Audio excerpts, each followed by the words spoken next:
He thus decided his daughter should hoof it to school 5 miles, I 5 believe. miles, yeah. 5 miles all week to learn a lesson about bullying. Sean, how do you feel? Too far? Just right? Okay, so I'm Not enough? but not enough. Look, now I am from the generation where I got whooped with stitches and extension cords. So Yeah, whoop with stitches. switches, Mhm, sorry, I'm switches about and to say. extension cords and stitches too, probably. Who knows? And a hairbrush. The mamas would grab whatever they could. So I'm not from a soft background. However, I'm a little conflicted about this, if I'm totally honest. Talk about I it. guess I'm failing to understand is I guess if it was me, right? The first thing I would do is try to understand what was going on, right? She was Why- bullying But why? What is going on? because you're a bad parent. I mean, maybe, but I won't know if I'm a bad parent if I don't get down to the bottom of it, Mhm. right? So, and I don't know if that parent did it. Maybe he did it. His kid is still an asshole. I don't know, but I don't know if walking 5 miles is going to have the results he wants. Oh, let me tell you what walking that 5 miles is gonna do. What is it gonna do? Her little ass won't be bullying nobody on that bus no more. I guarantee. She could stealth bully that- people. Well, she'll be a whole lot slicker behind it. She won't bully on the bus. She just bully in school. We're gonna take this bit by bit. I bet you she stopped bullying on that bus. I bet you it's no longer an issue. Listen, 5 miles is a lengthy walk. Especially for that kid was like what, 6, 7? Yeah, some 8. 5? I don't know. She was 5 days. 5 days. That's what I'm days talking about. How of old walk- was she? Let's say she was 8. 5 miles, 25 miles. I bet you rethink that shit next time you get on the bus. I don't know. There go little Sarah. I'll punch her in the. No, it's all right. But that's the other thing, right? Kids don't just bully for funsies. Like there's something Kids going. absolutely bully for funsies. There's something going on there, and I guess as a They're parent, I wanna- assholes. There are lots of kids that assholes that don't bully. And there are lots of people that bully that are assholes, just are assholes. And let me tell you how you deal with an asshole. Mhm. You make her walk 5 miles to school. He's following her. She's safe. It's fine. What's the worst that's gonna happen? I mean, they in the woods too. We don't know if like a deer or a I'm wolf sure he gonna got. come I'm out. sure he got a rifle or something waiting for that But shit. if the damn wolf gonna get her, what he gonna do if the wolf she's in the wolf's mouth? Well, I bet you she won't bully no more.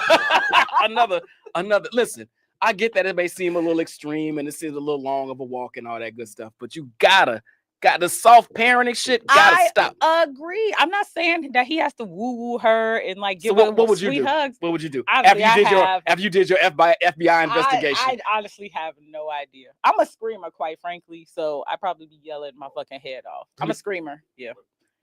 Like I'm a yeller. Yeah. Not yet. Nice. I'll let you know. I'm a yeller.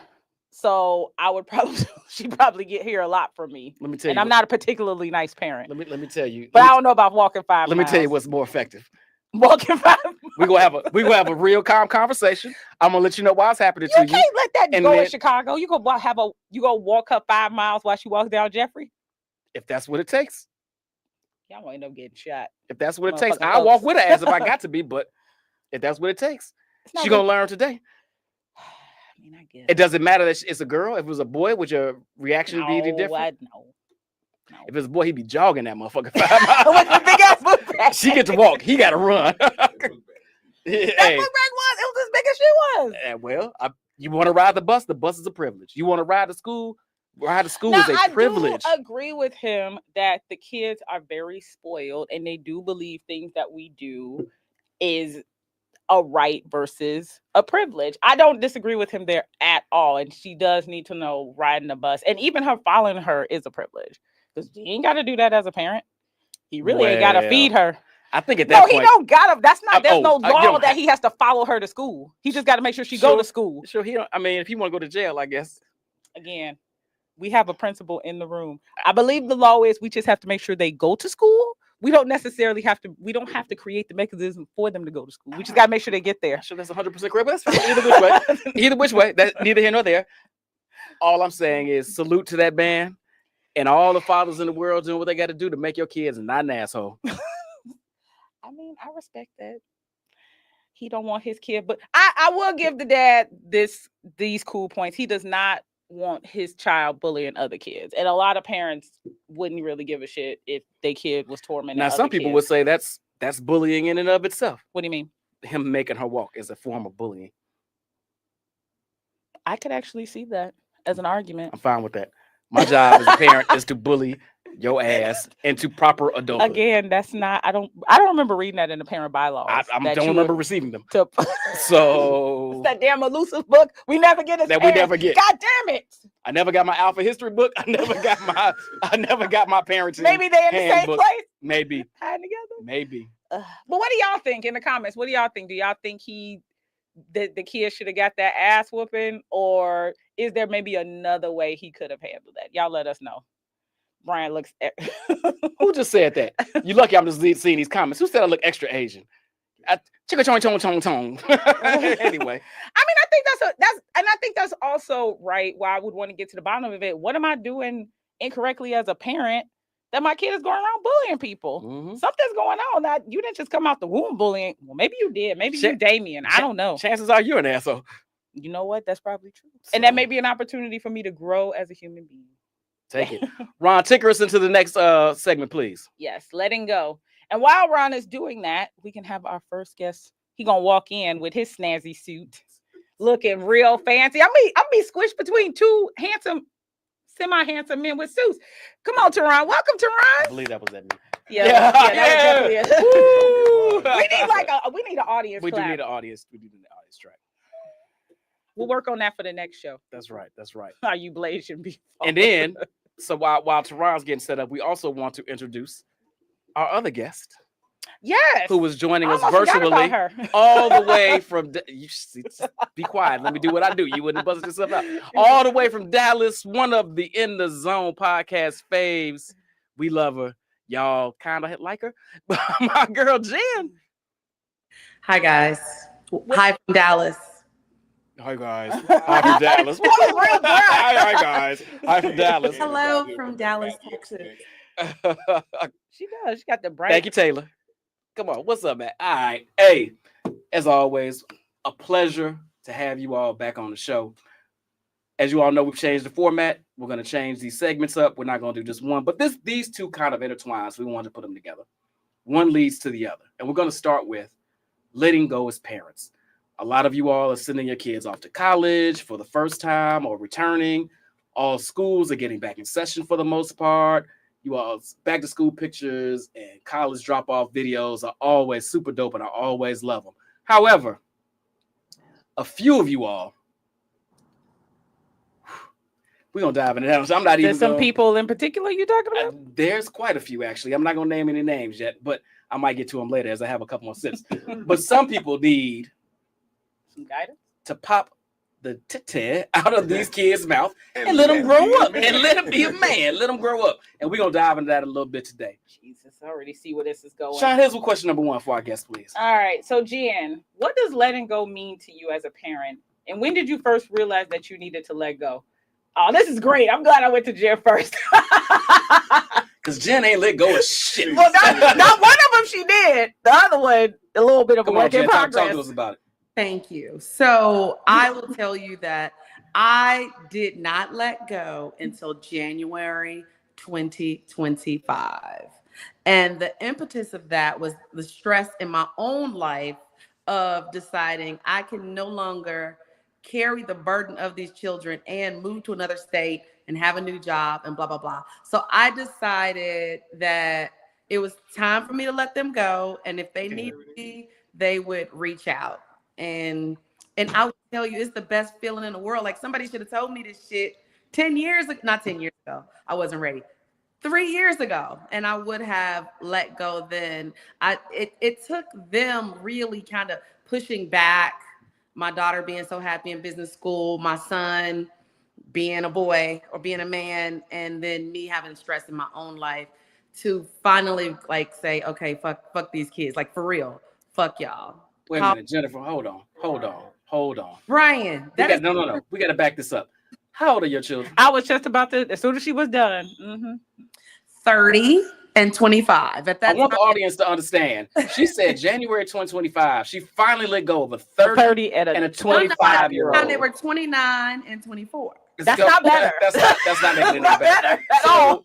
So we're going to dive into that more in the second segment about how you were still parenting your adult children as they were adults.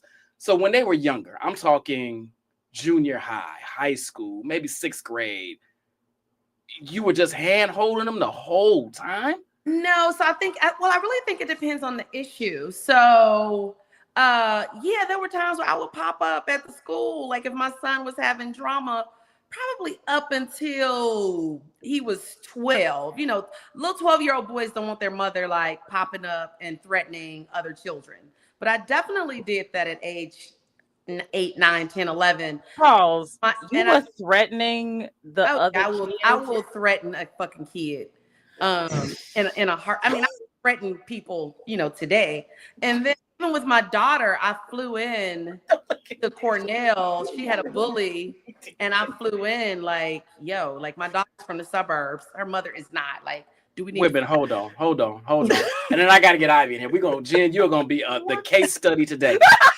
So your daughter had an issue with somebody in college, and you flew to the school. I did. Cornell. This ain't North Carolina A&T. This ain't Tuskegee. Well, it was a black girl, and it was Parents Weekend anyway. So let me say that I was going anyway. But while I was there, I definitely let that little girl know not to fuck with my kids. We only could. So hold on, and then I'm going to Ivy. So you come in for Parents Weekend, and your daughter says, "That's the one," and she run across. She knocked, and you ran across. Made a Facebook post about the girl, and I said to her friend, like, you need to tell that girl that my daughter's from the suburbs, her mother is not. Like, we will pull up. Like, don't mess with that. Ivy, I got it. Ivy, what is so clearly let it go don't mean nothing to Jen because she ain't doing the shit, or it's just realized that she let it go. Ivy, 8 months ago. Right, barely, I can tell. Ivy, you got 2 adult children. What did letting go look like? Well, first, how old are they? So we can judge you too if they too old. Well, so first, my eldest is 28, who is just recently engaged, by the way. So that's a whole nother story we'll get on. Congratulations. Love you, baby girls. Miles, you already know my man. Love you, 2 brothers. Go ahead and get it in. Maddox, let's go. And then we got TJ, who is 25.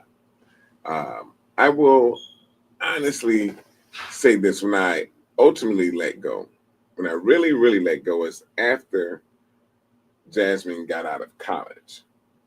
Jesus Christ! No, come on. Pause. Let me. I don't know why you judging because I know shit about you too, B. Right. Continue. So this is why I let go on Jasmine's side. So my baby girl comes home from Northern. She finishes up her bachelor's and master's degree. She's moved back in on the first floor unit. And I'm like, hey, I want to look out for baby girl. Make sure she's good. She got the 3-bedroom. Dad is like, hey, I'm going to hit you with a little bit of rent. Okay. No problem. That's right. So I charge her $400 a month. Nice. For a 3-bedroom apartment that included all utilities, lights, gas, that's heating and cooking gas and water, all electricity. $400 is like, cool. She jumped on it. She was like, hey, Dad, I got it. And then all of a sudden one day, you know what this kid had the nerve to ask me? For some money? No. Hey, Dad, can I break my $400 up into 2 different payments? Now, wait a minute. Was she working? Yes, she was working. Well, at least she was breaking it up. You was going to get it. You just was going to get it in 2 installments. Yeah, I'm trying. And you know what? I would have really loved that had she paid the fucking $400. And so at some point, I was like, yo, I am not preparing this child for the real world. How long did this cycle go on? Oh, it went on. It even to this day. It went on to this day. You did an excellent job picking these people because they just realized like 2 months ago that they need to let go. No. I thought you were talking about me preparing. Oh, okay. What she did shortly thereafter is a kid moved to Houston, Texas. And guess what she was paying in rent? $1,800. At least 12, 18. Yeah. And Yeah. you think she asked them if she can? Break it up in the papers. Well, she might have. You don't know. She may be So doing hold on. weekly I installments. want to make sure we're staying on track here because we're going to talk about the raising adult. Because that's an adult situation. Right. Right now. We're talking more when they're younger, when they're in elementary, high school. Oh, hell nah. Like what does letting go look like in daily parenting, especially with teens and young adults? And by young adults, I'm saying. I feel like we need other guests because they still trying to work. Well, hold on. I got that. Okay. We've had to let go, to let them grow into. I mean, my son was a little hot boy in high school, so I had to let him. Hold on, Jen. Stop right there, real quick. I just want to, because you said something key. I want to make that line of delineation right here. There's a difference between letting go and letting them grow. Right? You might not ever let them completely go, as a parent, but there's a point where you got to let them grow. I'm sorry. Sure. Continue. So I definitely let them grow, and let them. I didn't pick out their colleges. I wasn't like a curfew type of mom. I'm definitely a helicopter mom where I know them, I know all their friends, I know their friends' parents, etc. But I don't think that I stunted their growth in any way because my son is super social and was outside. And my daughter, I think the only way that I've kind of held her hand is through some of her academic. Other than that, they have had full, they both have fucked up and, you end up fixing shit later. But I don't think that I'm too crazy. I really don't. All right. Ivy, when they were younger? Well, younger, I think the biggest piece, I definitely let go of my son a little earlier than I did with my daughter. Because that's daddy's girl, and my son is my manhood grand. I give you some key examples for it. And Jasmine's time is coming up. She called herself protecting her brother from a racial slur that a kid called him.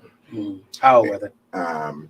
So she was in high school and he was in junior high at this time, and my kid, I saw her like transform, right? Like the little girl called him a nigga and she lost her shit. And I was like, whoa, there was a part of me that was proud. Like, hell yeah, go get you. That's right. But then there was the other part like, oh, let me go and protect him. And my son was like, whatever, that goofy, But my daughter was ready to get in there and handle the business.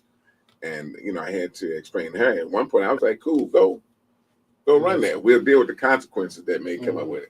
At this time, we're living over in, should I say the neighborhood? Evergreen Park. Park. Y'all done said everything else. They already knew where it was. Then EP and having that. And so just kind of coming into that incentive, but I knew what the consequences could potentially be for her. And my son was not nearly as outraged as my daughter was, but she was ready to get in. So it was a point of me, it's like, oh, you did well. You are sitting here. You taught her to go ahead and defend the family. So I felt that she learned that lesson really early on. So I was comfortable with kind of pulling back to that, but only to a certain extent where I knew I wouldn't allow her to get hurt.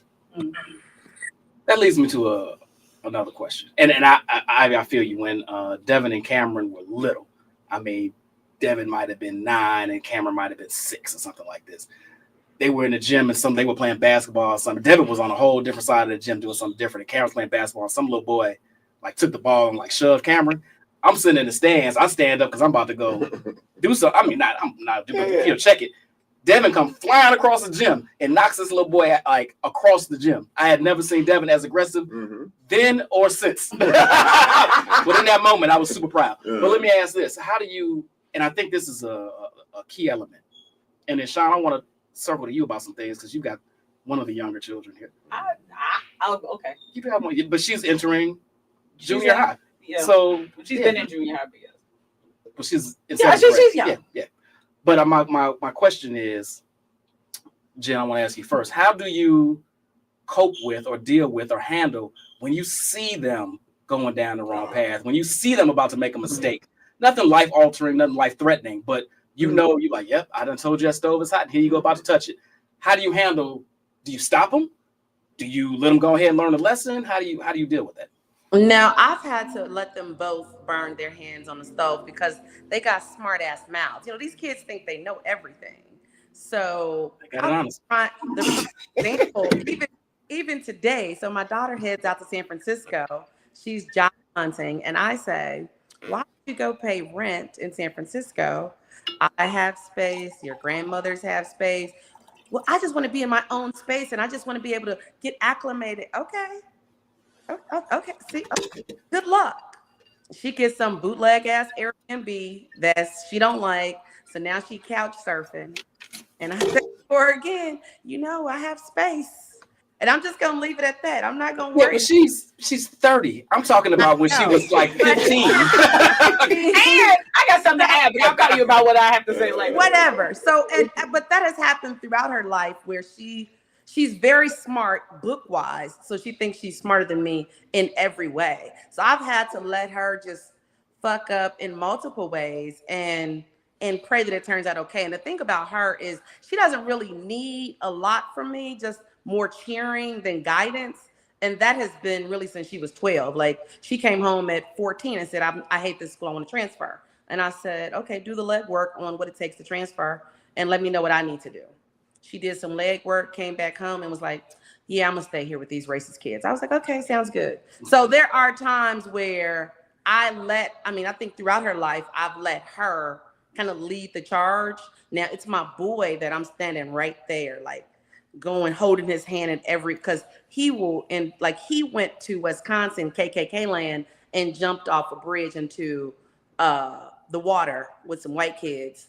And the owner came out with a gun. And I was like, I cursed him out, the white kids' parents, like, don't take my kid across straight line to some white folks' houses. So I just think it depends on the kid and how much leeway you can give them. My daughter has had a lot more leeway, spent every summer away in different states. That boy, I can tell you where he is this very second. Sean, so you got she's 12? She is 12, yes. So she's really about to get into exploring and making like mistakes, like real mistakes. How are you thinking you're gonna handle, and how have you handled in the past? Kind of letting her find her way. I'm still trying to figure that out. So what I will say. I try to encourage her to be her biggest advocate, right? Even when she was 4 and 5, and things would come back from the teacher. She's always been a decent student, but she would have questions for the teacher about her homework. I would always say, hey, you need to either, when she was at a point where she had an email address, I was like, you need to email your teacher the issue and then follow up with them the next day. So I've always been a parent that has been pushing her to advocate for herself, for her own support since she was a young kid. I will say, I was thinking about sharing this story. She's not watching this. No, she got in trouble in school last school year, where what ended up happening, I'll tell you from my point of view. I got an email from the counselor from her grade saying that she said a curse word to one of her friends. So I was sitting there like, oh, well, that's actually not originally how it went. Originally, they gave me some vague answer. And I was like, I don't know what you guys are talking about. But it ended up being that she cursed at one of her friends. And I was like, okay. So I called Sally and I said, you know why I'm calling, so tell me. She explained what happened. And I was like, okay, so what are we going to do? And that's always my question to her. What are we going to do next? What's the plan next? And I realized at that moment, she didn't tell me everything. So then I became a helicopter mom. I read the text messages and I saw why she called the girl a bitch. Because she was being a fucking bitch. She was being a bitch. And I had an additional conversation with Sally. And I kept asking her, like, how do you want to deal with this? Do you still want to be friends with this person? What do you want to do? Mm-hmm. And she was transparent and said, I want to try to figure it out. I want to talk to her. And I said, okay, well, let's talk about a plan to do it. So that's how I try to handle it. There are other areas where I probably could be a little less hands-on, like with her grades. I'm all up in her ass about her grades. Like I just, like sometimes I want to let her fail because she is a kid where she won't do her work for whatever the reasons are. But I'm so hyper-focused on her getting good grades that I won't let it go. But I don't think we should play with like grades. I mean, but she's in 7th grade. If she gets an F, it's not like going to keep her from going to Harvard in 7th grade. But it could impact her high school. But true. But I also think there's a good lesson there for her that if she takes the position of not doing what she needs to do, there are consequences. And right now, as far as her grades are concerned, she has not felt the consequences. not doing what she needed to do. It's probably a different way for her to feel a consequence that's not related to something that could impact her further down the line. You can give the F in it. Particularly now that she's at the school, she'll probably be going to high school with them. Right. So I share all that to say that I'm not perfect. I'm trying to find avenues where I can be more of a support and a guide versus a mom. I don't know if I'm doing a good job or not. That would be a better question for Sally, but that's kind of where I am with it. Okay. That's what's up. Ivy, what helps you build your trust in your children's ability to make decisions, right? You just don't automatically trust them with these things. They have to build up that muscle in you to trust them. What do they do to make you build that trust? And I'm not talking like as adults. I'm talking when they're younger. Well, a series of events. I put them in situations that we've talked about. They've confirmed, oh yeah, Dad, I'll do this. Or no, I would not do this. Now to give you one, my and TJ's watching it, and my barber. So in junior high, Buddy was like, hey Dad, I'm gonna make some money. And I was like, hey man, get on out there, go cut some grass, shovel some snow, go walk some dogs, all this kind of stuff. Gave him different opportunities. But just do stuff that's right, that's legal. And they kind of go, absolutely, Dad, I would never wash some cars doing this. And I get a call. My son and his buddies are selling loose cigarettes. I was gonna say selling weed, but right behind it. Hey man, my barber AC called my son to this day loose squares. He called them loose squares to this day. So I was like, man, what the fuck is wrong with you? Like, why the hell would you come out there? He's like, man, Dad, the kids, they were out there and they were looking for little squares and whatnot. So wait, he was still in the school? Yes. This is junior high. He wasn't even get on the train. He wasn't get on the train. Wait, I know you're not. Can we just note that 12, 13-year-olds are smoking squares? I'm blown. They smoke weed today. Right, like what are you talking about? I'm sorry, my child's 12. I still have to wrap my mind around a lot of your things. child in that group now, they're smoking. They vaping. That's right, they vaping. And they doing weed shrooms and shit. Like, yeah, this was a I'm while not back. ready. Remember, TJ's 25. I'm not ready. So they call his ass loose squares to this day, man. And so, that was one I lost a little bit from him because, like, dude, you could have been in EP police would have been like, hey, Mr. Ivy, can we talk to you? But other things about protecting each other, doing right with their money because they gave them allowance, they get in and do their little thing. The grades, of course, that's out there. All those things. And when they actually executed what we talked about or implemented the ideas or thoughts that we had in there, that made me build the trust to say, all right, I'm doing it right. They're taking this information and actually getting in there and making some decisions that ultimately will help them. Makes sense. That makes me feel better. Next time I see TJ, he loose squares. I'm telling you, dude. Loose squares, just know. Loose squares. I'm wondering something, right? Let me go to Jen. Have you ever thought, I'm going to let go, I'm going to let them figure this out, and they fucked up so bad you felt guilty for not stepping in? I don't think my kids are really great at communicating with me and letting me know. I think that one of the biggest challenges that we've had is I let Jared go live with his dad when he was 14 and a half. And at about 17, his father was like, yeah, can you take him back? And I think that the things that I learned about my son, myself, and his dad during that period, it was a great way for them to build their relationship, but I think that I may have left my son too soon. So if I look at mistakes that I've made as a parent, I would say that my son needed more involvement from me in those teenage years where I was really listening to men and dads saying, oh, he needs his dad at this point. Maybe from age 16 to 17, that would have been helpful. But I think at 14 and a half, he needed me around more on a day-to-day basis. And I definitely have regrets in that from my parenting standpoint. I think that my son would probably say he kicked it. It was the best years of his life. him and his father acting like men in the house, not eating, doing dumb shit. Like, but for me as a mother, I look at that like I dropped the ball. Well, I'm curious. You feel you dropped the ball because he didn't. His grades were terrible. I just feel like he wasn't doing wasn't eating healthily, like, you know, normal shit that mothers take care of. And him and well, that's not really on you though. Right. I know that what? That's not really on you, right? Yes, at some point, dad has to step up. No, so I think that men look at it like, oh, if he's hungry, he'll eat. Well, no, the food has to be there. I mean, you're not wrong.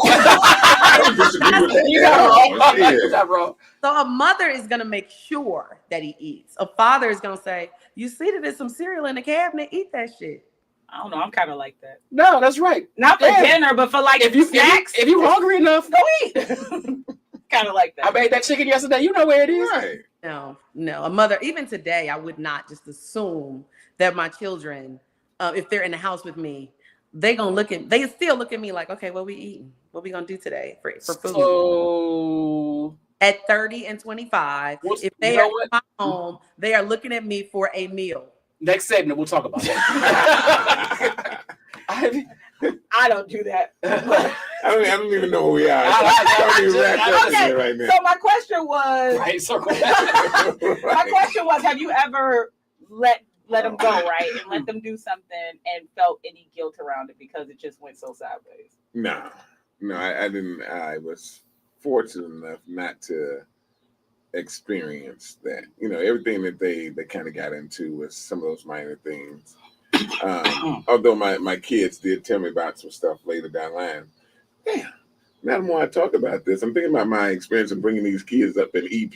May have not been the best decision. That's your guilt. Yeah, that might be my guilt right there, because there was a point when my kids told me they were thinking about taking their mom's car, and they were trying to pour gas into the gas tank. Yeah, into the gas tank. However, it was one of the blends that I did with the for your lawnmower, you gotta mix them, and they poured that shit into the car, and it kind of stuttered out. And I guess I never knew about that. They told me that as adults, and I was like, you little fuckers. I laughed. Right. And ultimately, I was glad it wasn't my Lexus and it was in my car that was going. But so that's why I say, like, those are memories for them also. It didn't really cost them anything that was too detrimental. The car shook and rattled for a minute, but when it burned the gas out, it was there, and they can laugh to that to this day. So anything that was life altering or really caused me any harm, I never really had to experience that with my kids. All right, we're gonna ask one last question. I got one on that. Okay, real quick, but then we're gonna transition to your question, and then we'll transition. So I do have one kind of sort of regret, and I don't know if I necessarily would phrase it a regret, because I still think it might have needed to go the way it needed to go. And Devin, if you're watching, I apologize, but this is gonna be good. So Devin was making his college decisions, and we were very instrumental in that decision. But then we kind of let Devin figure out what his own major was going to be. And now, what's your regret? Here is why it's my regret. Even at the time, I knew, I was like, I'm not sure. I see why he's interested in it. I see why he might want to do it. But when he gets out, he ain't going to be able to get a job, because he's not built for that industry in the way he needs to be. But my thought process was, I'm worried about the little boy getting out, period. So whatever degree he get, as long as he got a degree, we can figure out anything else around it. African American studies degree. You want a modern jazz? That's fine. We'll figure out what we're going to do with it afterwards. Whoa. So I kind of... First of all, I think African American studies is a very important subject. You said it. I said modern That's jazz. the first one that popped in my head. I'm sorry for anybody who has one. So my lone regret is that if we should have pushed him in the direction we knew he'd probably wind up at right now, but he wasted some time kind of puttering around this, knowing we knew what was going to happen. It happened, and now he's wasted a few years where he could be doing some things, and he'd be further along in his career if had he not puttered around those couple of years. Now I'm gonna tell you what you told Jen. You know that's not on you, right? I get it. At the end of the day, but I still regret, because at the end of the day, he would have done what we told him to do. and I'm going to add, because you just ran with it. Same thing, college coming in. My daughter, we put her in at Studio One. It's on 95th Street. When she's about 3-4 years old, she did jazz, tap, ballet, all these. She was a phenomenal dancer. Like, they used her for cover. She did shows. She became an accompaniment teacher, blah, blah, blah, all this stuff, right? So my kid gets to Northern, and at Northern, they wanted at one point, was like, hey, we want to offer you a dance scholarship to help pay for tuition. My daughter was like, I'm not interested in dance. I'm out. I was like, huh? Right. What do you mean, right? Like, I knew where that was going. Money. It's free money. So honestly, at one point, I talked to her, went on, talked to him, went on. We went back and forth, and then I said, okay, go do what you got to do. Now, should I have allowed her to do that and accrue that debt that was there? Lesson to be learned. So that may be one regret, but then here's the kicker. After turning down this damn scholarship, a few months in, this kid, what do you think she said she wants a major to be? Dance. And you know what I told her? I know you fucking lying. Right. There's absolutely no way I'm going to let you go and do. I would have said you march your ass back to You can dance your ass back northern. Hey, dude. And so it's just like one of those things. So that was a piece I saw it coming. And here it is. And then when I talked about the dance, then she was like, oh, I'm going to do not this early childhood, but it was one way you go in, you become like ultimately a daycare supervisor. Okay. I was like, baby girl, you're not raised on that kind of money. It's a kid at 3 years old got mad at my mom because when they went to Red Lobster this time, she didn't get all you can eat crab legs at 3. Okay. Yeah. So we know we're working with. Right. So we know we're working with. And so I told her ultimately, you're going to make, a daycare supervisor 42, 45. You'd be really good, 51,000. No. Glad she didn't listen. Child went in. She worked for a police department now. She's making a mid, 6-figure salary now, which is fucking phenomenal. So it just saved that. So while I regretted part of that one piece, not stepping on, it was lesson learned for her throughout. And I think that's important, right? I think it's important, boss, to let our kids fuck up, right? Because how are you supposed to learn any kind of resilience? No, I'm all for letting the kids make mistakes. Absolutely. You have to let them do and that. To your point, resilience. How you learn to bounce back if I never let you bounce? Yeah. You gotta bump your head in order to know not to bump your head doing that again. All right, so we about to transition to parenting adult kids. Which y'all been trying to talk about this for the last 25 minutes. Let's go. Parenting adult kids. Hey, Ron, throw that image up for me real quick as I lead into this. Thank you, sir. So we're talking about Gen Z in the workplace. 77% of Gen Zers admitted to bringing a parent to a job interview. 53% of their parents spoke with a hiring manager on their behalf. 73% admitted that parents helped them complete their work assignments. 45% said that they regularly have a parent talk to their current manager. Wow. I'm going to assume Jen was polled in this. That's one, Ron. You take that down. My point for bringing that up is parents take it too far. There is absolutely no reason you should be at your child's job interview. That is insane. You should not be. This is not homework, guys. You shouldn't be doing your kids' homework, but if you're helping, cool. You're doing your kids' work assignments? What in the entire hell are we talking about? So I wanted to throw that graphic up there, because a lot of young adults think this is not only normal, that they're entitled to this type of stuff. And we're not helping them. And we're not helping them at all by continuing to do this type of stuff for them. Sean, kick us off. All right, so I'm so befuddled by that damn chart. I don't even know what to do with myself. Okay, what does raising adult children mean to you? And how has your role as a parent changed since your child became adults? So what it means is making sure, one, that they're more successful than I am. That's what it means. I told you they had one job, and Dad has been 6 figures for a long, long time. And so my daughter, we actually had a conversation at one point, and we're still on this little battle right now. I'm a thousandaire, not a millionaire, but she's claiming she's going to be the first millionaire. You know, that comes on. And then I told her, well, see, that's your problem. I'm going to become the first multi-millionaire, right? But it's that piece that goes in and say, this is what it is.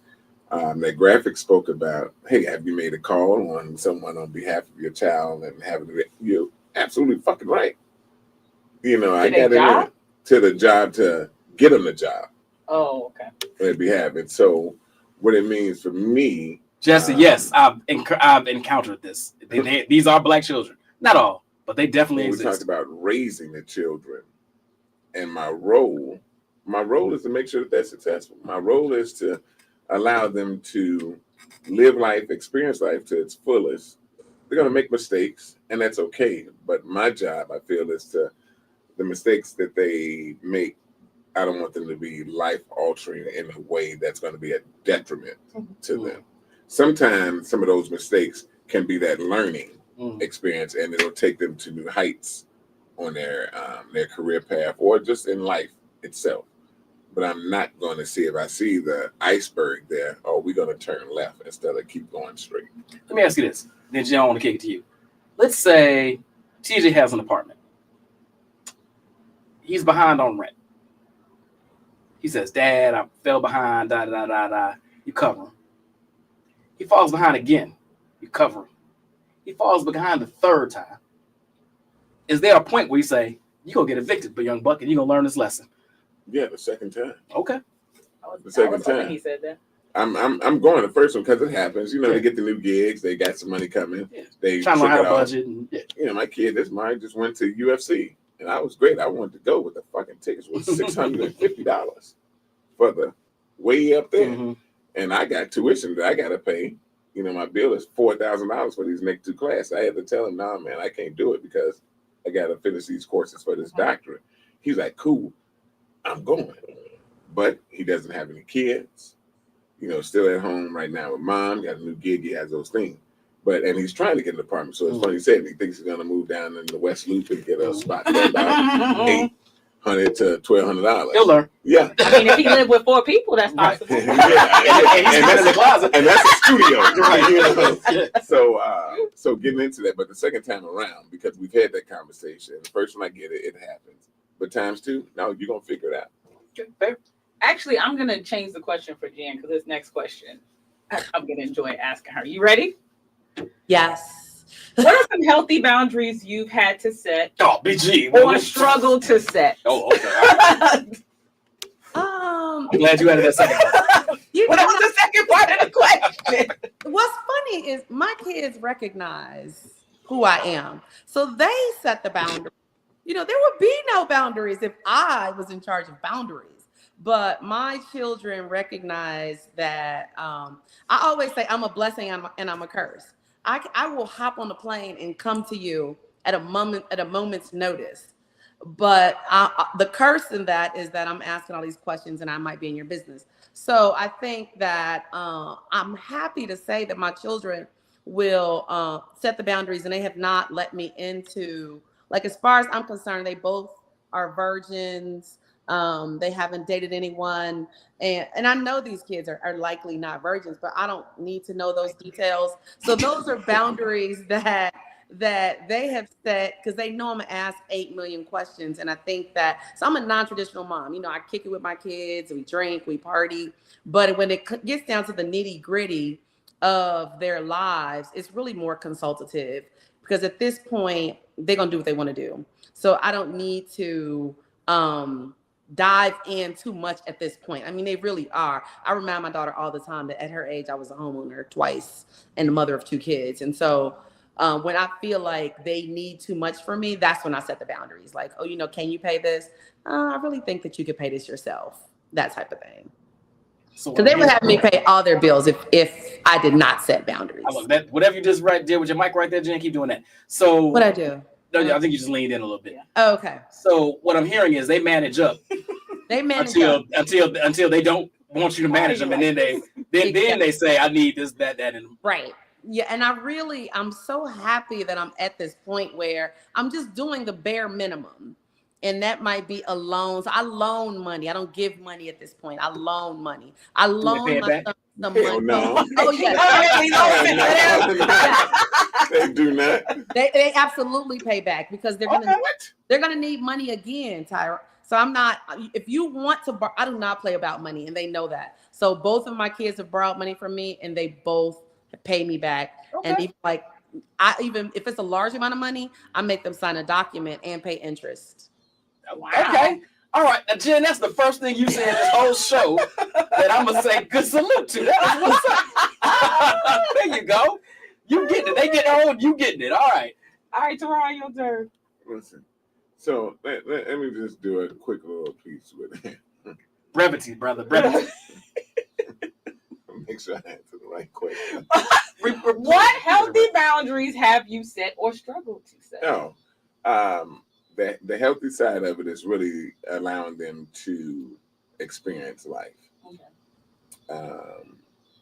I haven't really struggled. No, it's a lie.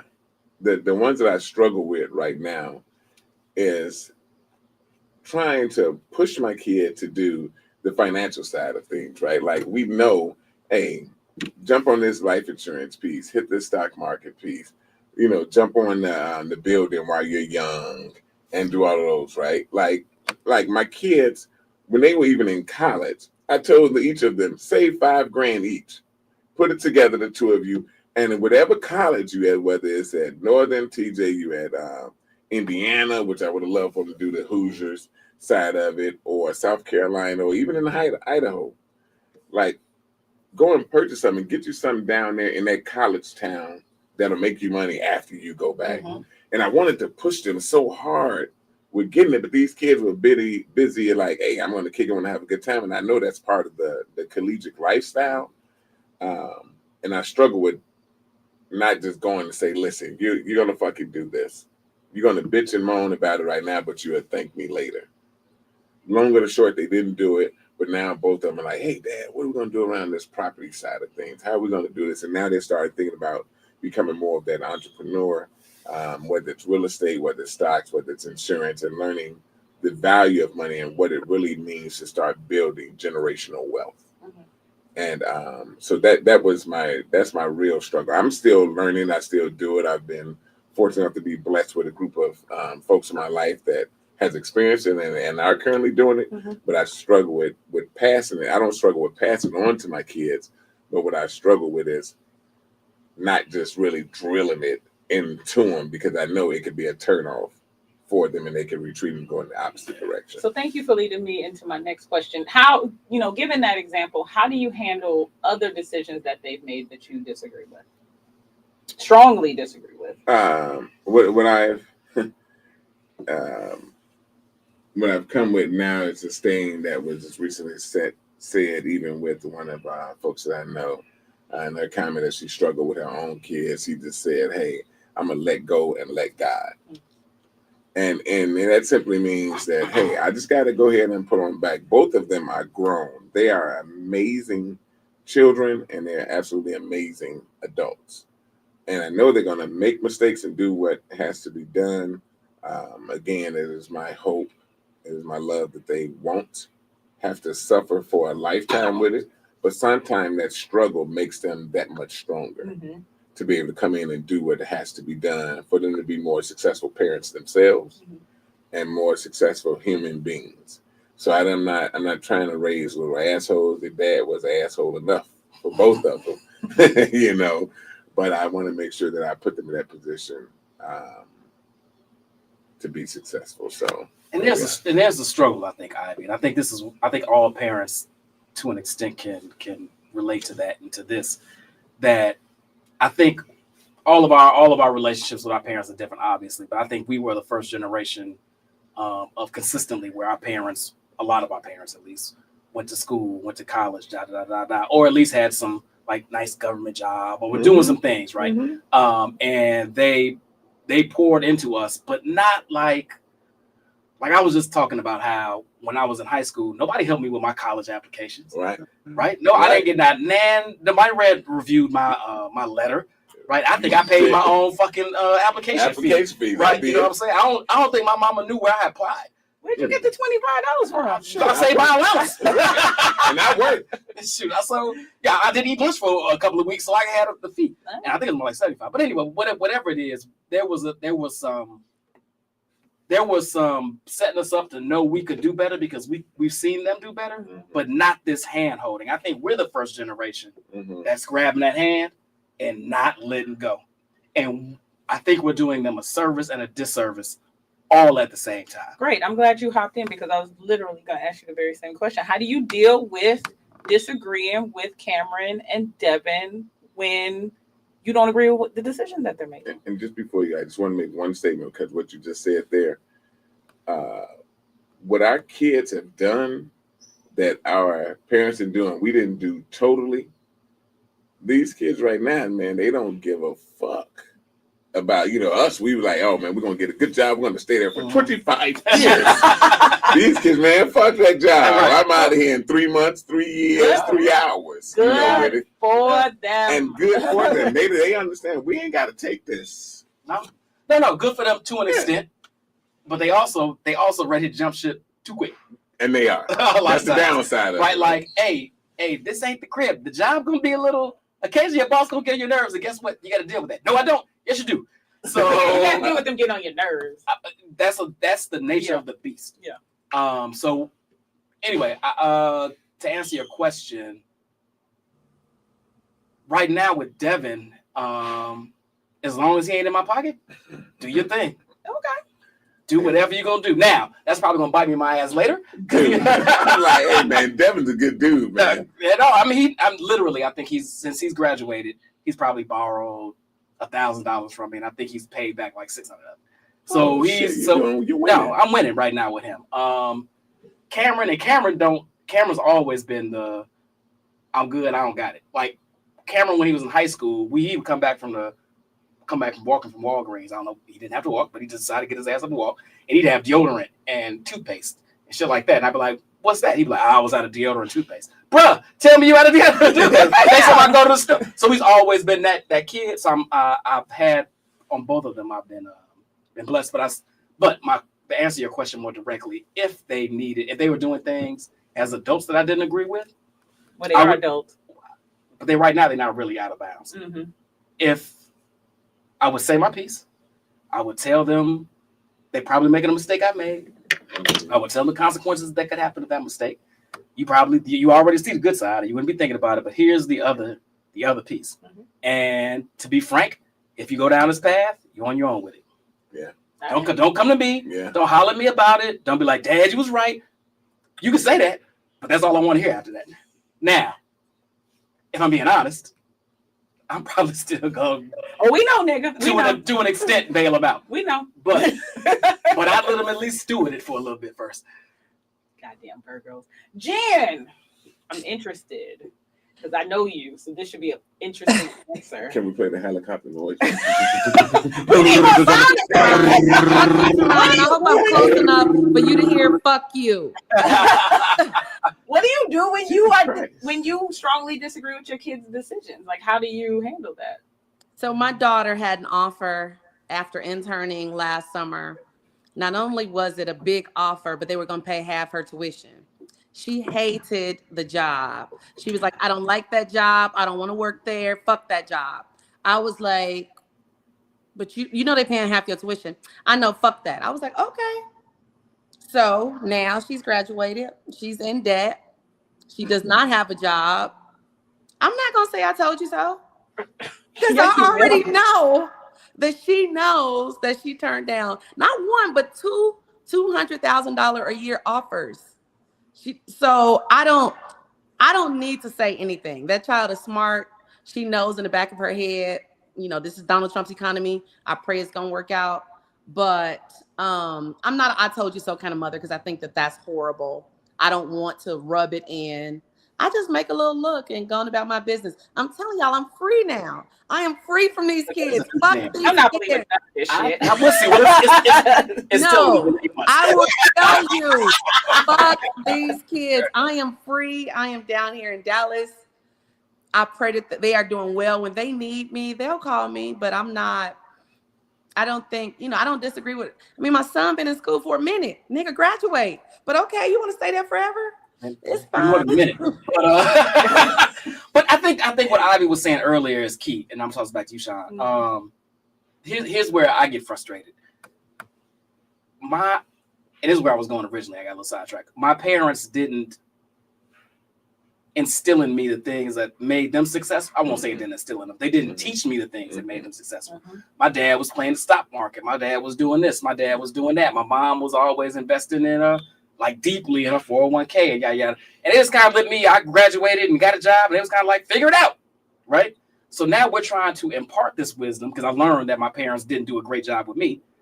I'm trying to impart this wisdom and invest in this early. Save $50 a month in your 401k just to start, because I know you broke right now, but just get in the habit of doing it. Hey, if you save this, I'll match that, and you can go buy a crib instead of going to rent. But come home and live here for 2 years while you're doing it. They won't do it. And that's the frustrating part. You know what?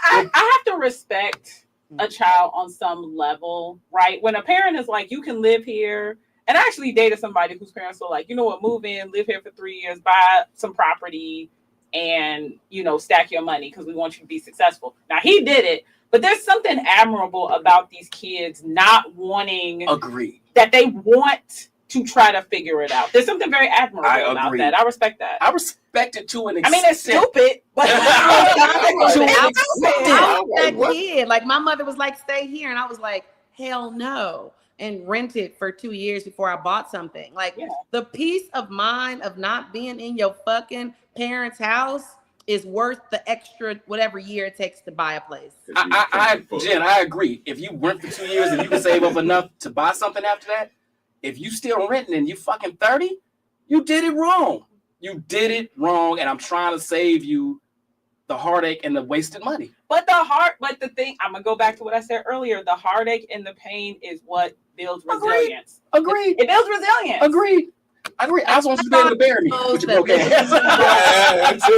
She realized that living in New York, she's gonna drink too much, she's gonna party too much. She's like, I'm never living there again. I didn't save any money. I never would set it at 30. I'd be like, let's go drink, let's go party. I'm about to spend all this money. But she's been a mature adult and was like, I can't do it. New York is too much. At 54, I would go live at the funnest place ever. Like, I would never make the decision to not party to save money. That's crazy. Well, yeah, because you, girl. All right. Yes. Just that one piece with it, I think, and then we went through a few things. I think part of a regret initially, and then I got out of that, was you all know old school. You do it because I told you, right? If I could have done that over again, I would have explained to him a little early, because maybe it gets out and does and changes. You were leading right to the question I was about to ask. Yeah. What advice would you give parents that are going through this journey right now? I think that's a great first piece. That is what I would say. Don't do it just because I said so. Here's why I'm saying, and this is why I'm saying, this is how it will help you. Our kids right now, and we actually started that shit, right? Like, we were the kids of the why, right? And we learned that our parents was like, hey, kids should be seen and not heard. Right? So I think we would just make sure we change, and that would be that advice. Listen more and explain a little more so that you can get more. But I don't even think you have to start that as with adult children. I think you can start them as children. Well, yeah, that's what I'm going with. Yeah, okay. It's early on. Start it young, because you start to build those folks. And unfortunately, I won't tie into the whole politics too tough, but that's what's happening in this country now. A lot of these folks out there just doing the shit because somebody told them to do it and not asking the real question about it. I challenge that. I think there are other reasons. But we're not going that way. And I'll just give it to big Republicans that go also going with just doing it because it said Democrats are really trying to. And not start Democrat. I'm gonna get out about it because this you see this motherfucker still going. And I read that at 2 seconds, and now we're out. What was your question? The question was, Jed, if you were talking to a parent right now, that kid is just graduating college or is a senior in college, what advice would you give them about how to handle their soon-to-be adult child? I think that you definitely, I let my children dictate the communication, like how often we talk.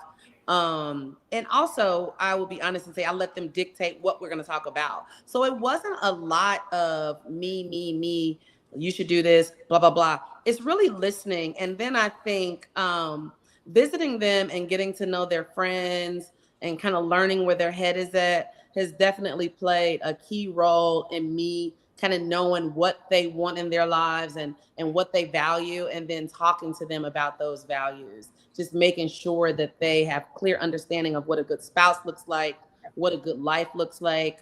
Mommy will make it rain every now and then just because, but I want them to also I want them to see that I have built my life and what that looks like to build a life, to do some of the things that I do. So lots of conversations about success, introducing them to successful people, and showing them what success looks like and what it can do for you in your life.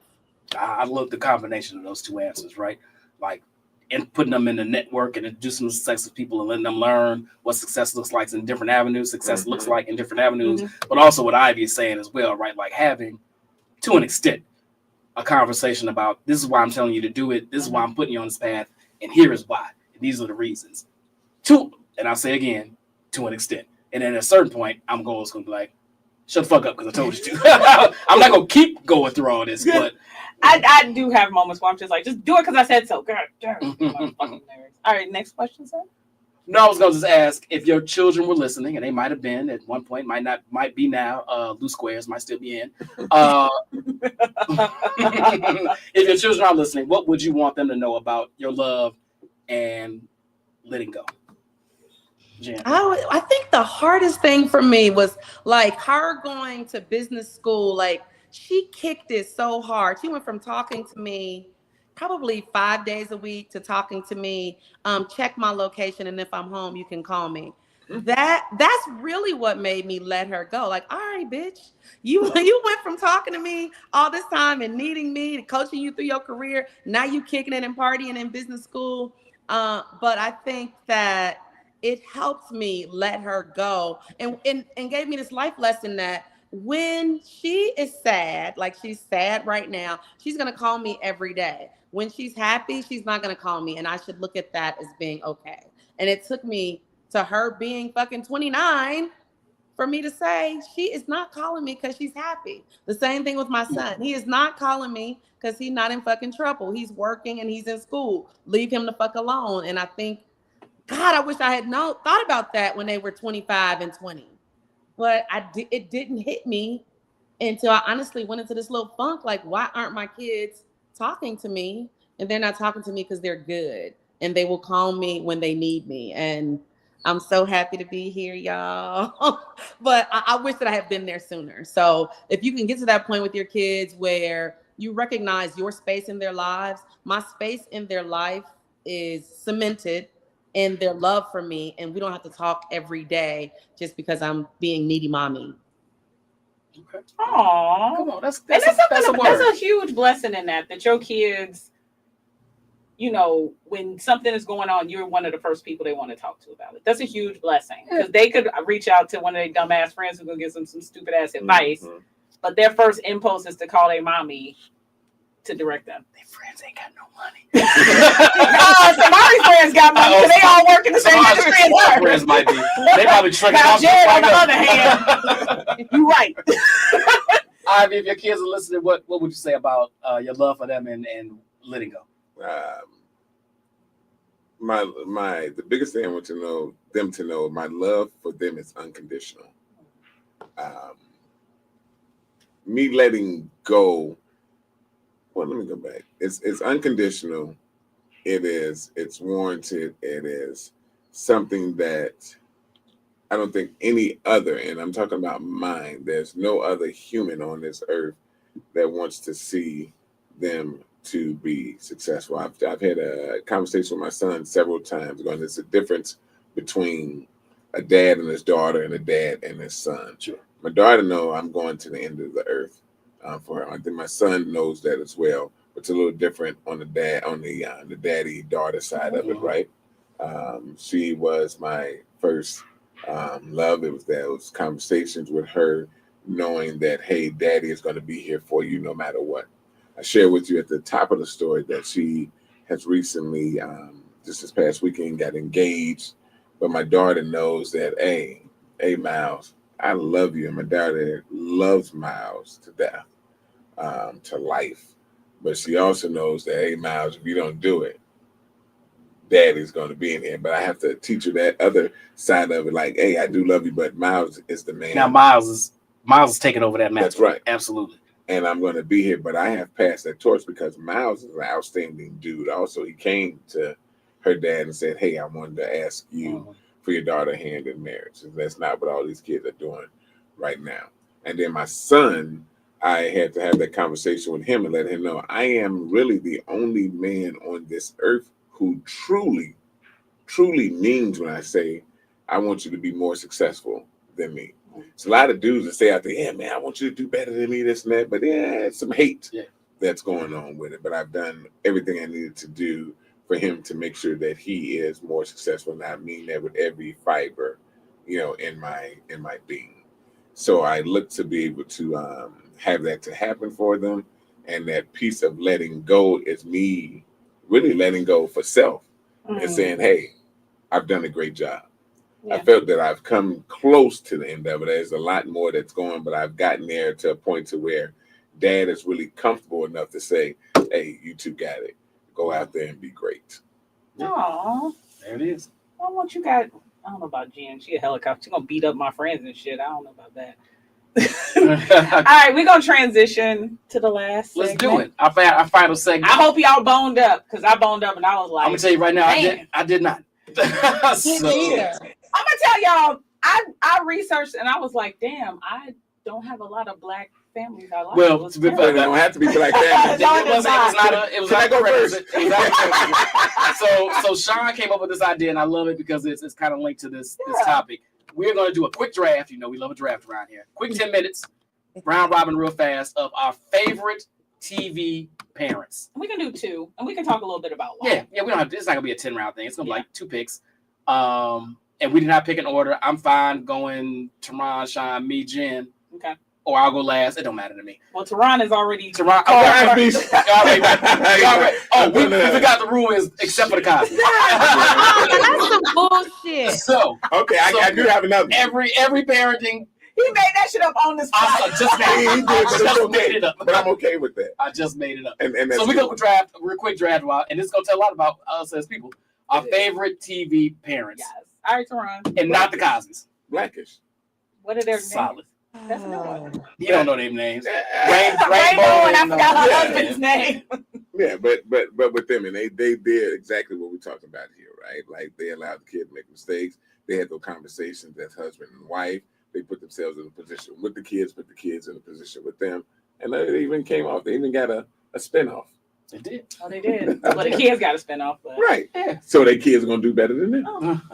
I mean, they kind of gave them a head start. One was a marketing man, the other was a damn doctor, but I digress. All right, my turn. Well, it's kind of like anyway. Should I go black or white? I think I'm gonna go white. So I'm gonna be true to yourself. I have a lot of white ones. You go tell by this list I'm a child of the 80s. So I'm gonna pick a Steve and Elise Keaton from Family Ties. Yeah. I love them because they had 3 really different children. They did. And they really allowed them to be who they were, right? And it was in the 80s. And 80s parents, if anybody grew up in the 80s, that was not what's happening. They wanted you to be the mold of whatever they saw in their minds. And I really appreciated they let the boy be like a super conservative, and then the middle child was really flowery, and then the youngest was very serious. She was woke by today's standards, right? I just love that. And they were just a wonderful couple, so. Okay, picking them. The Keys. That's a solid pick. I'm going to motherfucking Evans. Oh, he took my good time. Goddamn, I was waiting to pull that one out. I'm going with the Evans. Hey, they had, listen, it was tough love. Uh-huh. They were in rough circumstances. James didn't have time to be explaining why he was saying what it was. James had 3 jobs. He had to take his ass out and make that money. This Florida show wasn't what she was working sometimes. Yes. Florida was a devil. That's a whole other show. But she was awful. But Good Times, it showed while we might have some issues with it as a setting and how it depicted us as a people, because there weren't a lot of us being depicted on television, the fact was a lot of us were living like that. But to have a strong father and a strong mother in a household with, to your point, 3 very different kids, and navigating that space and allowing them to be who they are while still having a lot of tough love. And it was tough love. But when James had to, when that man didn't want to pay JJ for that art, that he did. And, hey, I didn't want to tussle with him, so I'm going with the others. Lord. Jesse, Florida, what? No. I ain't watched it in forever. I'm going to beat all of y'all. Phil and Vivian Banks. They were on my list. They were on my list. So when you look at, what I love about Uncle Phil specifically was not only was he the breadwinner and a great one at that, the way that he took in Vivian's nephew. Like, how many times have we seen that, especially in Black families, where we got to bring in somebody and love them like their own? Like, he loved Will like Will was his son. I think he loved him more, actually. He nurtured, and I mean, to have like Will and Carlton being drastically different personalities and being able to nurture them both, see them both to success. And then you got this artsy wife. I mean, the whole dynamic just worked with the family. You got Hillary, who's ditzy as hell. And then they had a little failed Hillary. later. They failed Hillary, though. Yeah. No. She the kid that need you to call them.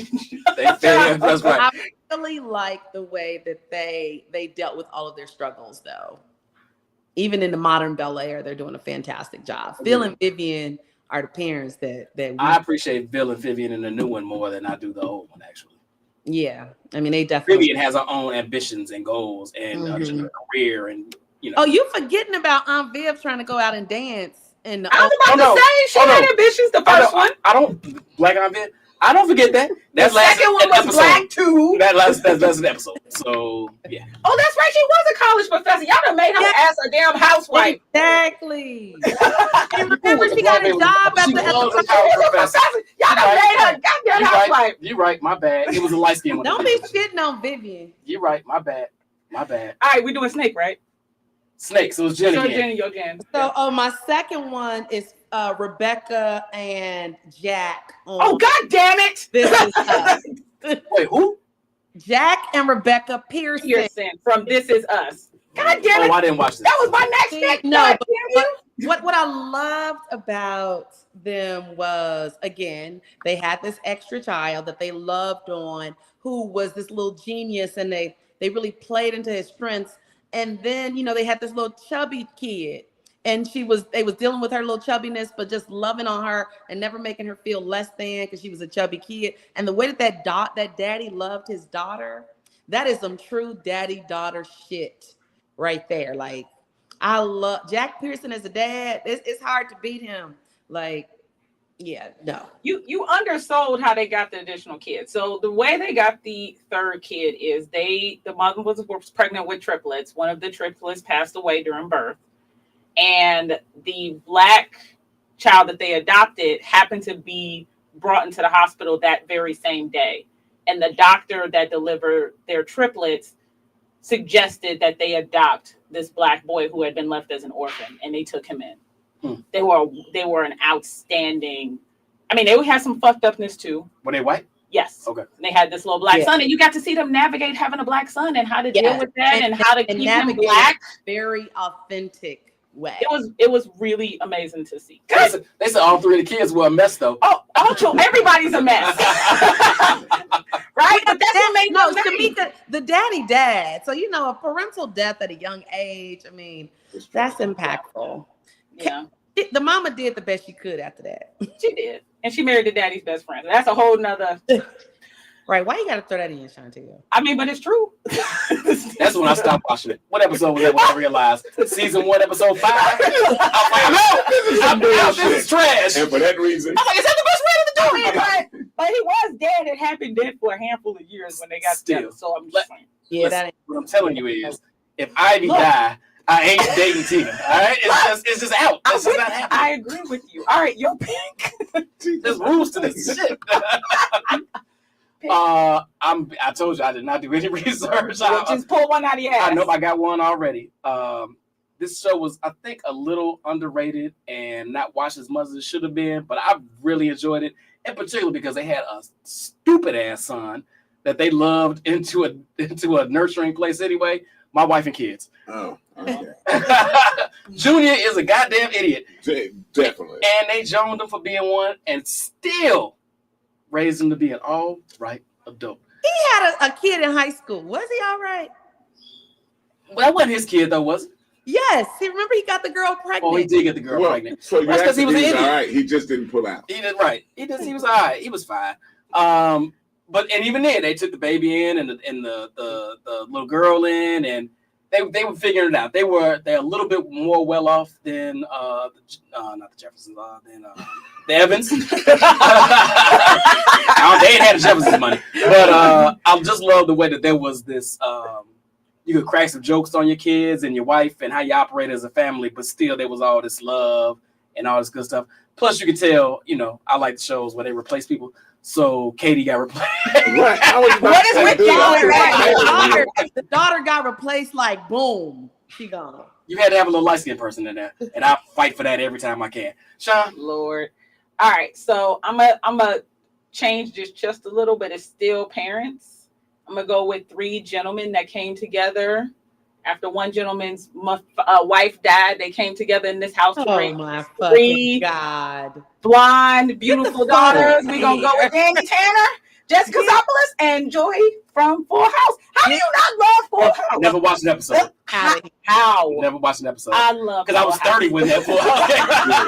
What the hell? I told you it was gonna be white people. It was gonna be either them or the family from Beverly Hills 90210. I love them too. But Beverly Hills Bellies. No. Oh, they were dope too, though. But yeah, those 3 gentlemen. And the reason I really like them is you saw them being very specific people when they came in, right? They would the gentleman whose wife died obviously was a dad and had been a dad for a few years, and they were really young. The 2 gentlemen came in as single men, having to learn how to navigate dealing with young girls, and you got to see them grow as human beings and as like dad figures, and those kids learn to love them. It was just really, I love that show. It warms my diddle heart. We see. But whatever, let's pick the next black family, Toron. Wow. This shit. Well, so first of all, you think you're the diverse one? All right. right. I am right now. First, what was that for the Jack? You're 100% right, and I'm going with Family Matters. Okay. And the Winslows. The Winslows, and I didn't watch that either. Sorry. You didn't watch that? Listen, the Winslows, they challenge negative stereotypes. They believe in education and ambition. And their families, they didn't shy away from those difficult conversations that were out there. And they had a very strong familial base and support in itself. And at the end of the day, did I do that? Was one of the people that just continued to be able to hit up and tap into you to say, yo, this is what it's about. Adversity came on in. And low key, Eddie wasn't too far off from Junior. Okay, the clips I've seen, you are absolutely correct. I've only seen clips, but you are. I understand how you never watched it. I watched it. Again, I was grown and had a life. Sorry. Oh, my God. I was in the world kicking. They came on Friday nights, right? Yes. Yeah, I had other TGIF. Yeah, I had other shit. Hey, control booth, could you turn off beef off? I did. I had young ladies to maneuver. Anyway, we are at time, actually. And Jamal did hit a quick one. Everyone hates Chris. That shit was good. My husband got 3 jobs. I hated that motherfucker. You hated it? Yeah, I did. I hated the mama. Oh, okay. I hated the daddy. She was definitely tricky. You hated the daddy? Yeah.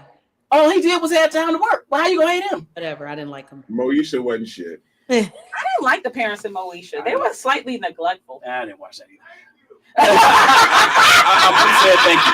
All right, y'all. We got to wrap this. We had a great time. This is a great topic. Jen, appreciate you as always joining us from the great state of Texas. And Ivy, as always, doing your thing, brother. Appreciate you as a man and a black parent. That's what's up. Black father, I should say. Sean, any last words? Well, Brian already thanked you guys. This was, you know what, incredibly enlightening for me, having a middle schooler, right? You late, Nikki. You just turned in, obviously.